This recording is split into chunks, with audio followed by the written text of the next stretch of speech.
আসসালামু আলাইকুম রহমতুল্লাহ। বাংলাদেশের ইতিহাসের সবচেয়ে প্রভাবশালী যে গণ অভ্যুত্থান ২৪শে জুলাইয়ের যে গণ অভ্যুত্থান, এই অভ্যুত্থানের নেরেটিভটা কিন্তু চেঞ্জ হয়ে যাচ্ছে।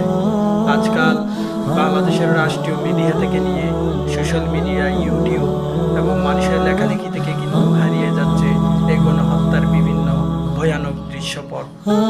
সো আমি মনে করি বাংলাদেশিদের যে হৃদয়ের ক্ষত, যে হাজারো শহীদের যে রক্ত, এই রক্তের ইতিহাসকে কিন্তু জিয়ে রাখতে হলে বাংলাদেশের বর্তমান সরকারকে অনতিবিলম্বে একটি গুরুত্বপূর্ণ পদক্ষেপ নিতে হবে।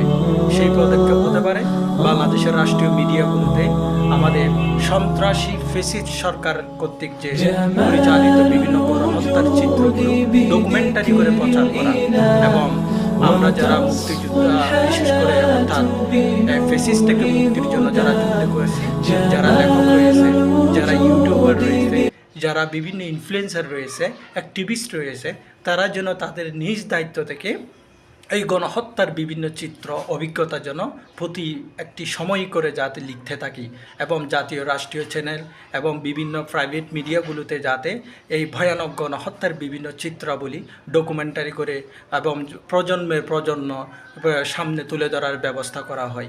এতে এতে আগামীতে প্রতিটা ফেসিস্ট এবং গণহত্যাকারী, গুম খুনকারী এরকম যারা রয়েছে শাসক হিসেবে আসবে, তাদের জন্য একটি সতর্কবার্তা হিসেবে হয়ে থাকবে। ধন্যবাদ।